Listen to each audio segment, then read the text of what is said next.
The way in which us Christians, many of us Christians, understand our life, the concept of life, is in a linear sequence where we understand the modern world, the way in which we understand history, and the way in which we understand life. We view it as a linear line, but it's not necessarily how it actually works. Life is not a line. But we, thinking that it's a line, we think that we start to live in this life, a linear sequence. And we, at the end of our life, we come to the place where the road splits into two different paths, one named heaven, the other named hell. And here at this cross path, we are judged. And by the way in which we lived, we think that we will either be able to carry on into the path of heaven, or by the way in which we did not live accordingly, we will begin to walk towards the path of hell. And that's how many of us Christians, even non-believers alike, view the concept of heaven and hell. But this is not what the Bible says about heaven and hell. The reason why Christians have most often taken on this idea of life as a linear sequence and heaven and hell as a split end of the road is because of the way in which our modern day has been telling this story. We have accepted the secular understanding of life and how secular world explains life, and also with a lot of religious leaders who had failed to understand it by themselves, who themselves have failed to understand how heaven and hell works, have used at times for their own interests and benefits the scare tactic of scaring people that if you do wrong, you will enter into hell. And because of this, we have found that there has been a lot of religious leaders who have taught wrong to us Christians, and a lot of Christians today who have taken on this wrongful understanding of heaven and hell. Now, to truly understand how heaven and hell works, let us go all the way back to the beginning.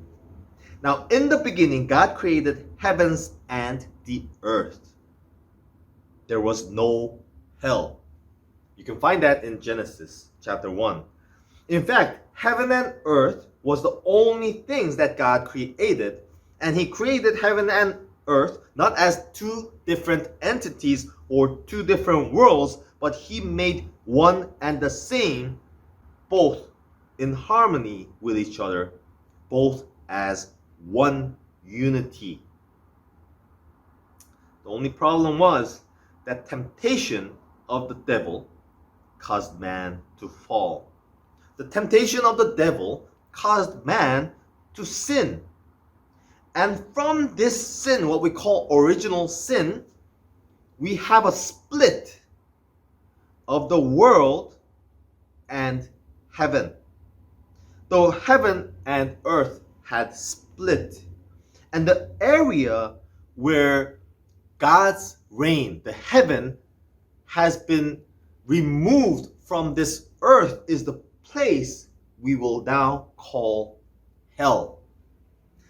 So from sin, we have a split away from God and His rule, and the areas that are away and absent from God's reign, heaven, is what we call hell.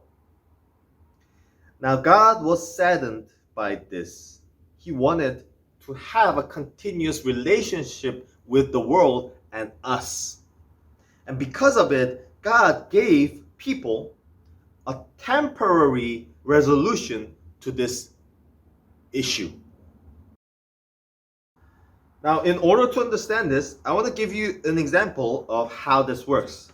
For instance, let's say God is like fire and sin is like oil. Oil burns in fire. Now, what happens is when we sin, we have oil put over us. And so when we come to the presence of God in fire, we will burn. We cannot live. And so God has given us a temporary atonement, a way in which we will wash away this oil with the sacrifice. And this had been done by what we call as burnt offerings, atonement offerings.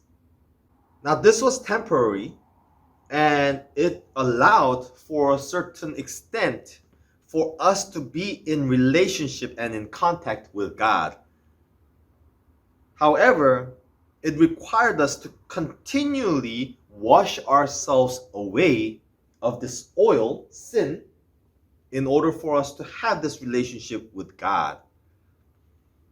And so God advised a plan, a final plan, to a once-off plan to cure us of this unavoidable and inescapable tragedy. And that plan had a name: Jesus Christ. Through Jesus Christ,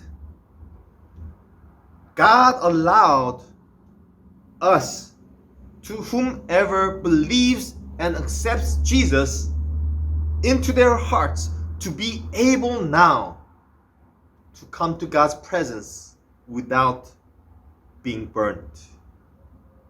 Because Jesus took away the oil, the sin that we had to die for. And through Jesus' death, we find the curtain of the tabernacle being torn down as a sign to tell us that God has now allowed us to come to Him, not through any other sacrifices, but by the very sacrifice of Jesus Christ.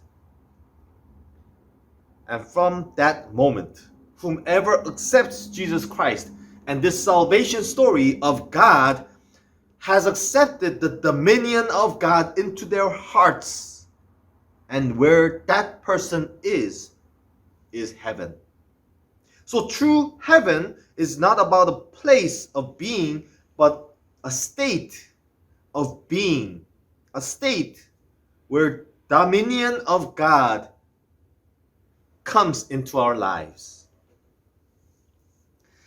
Now there comes a final judgment at the end of days. There is a time coming, we do not know when, but a time where God will bring upon this world the final judgment. What it means by the final judgment is where the world will now be fully covered by heaven. So God's reign will fully, as it did in the creation, come over earth and be fully united, heaven and earth. And what will happen of hell? When heaven and earth coincide, hell will no longer have any place to exist, whereby hell will be chased out. In the words of Jesus through the Gospels, He explains hell and the people who are in hell, the state of hell, as being chased out. And He goes even further to state they will be gnashing their teeth when they are chased out.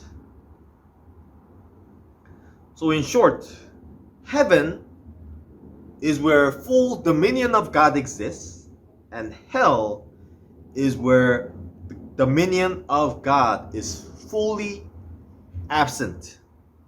Therefore, heaven is no longer a place that you go to after death, but is something that is achieved here and now.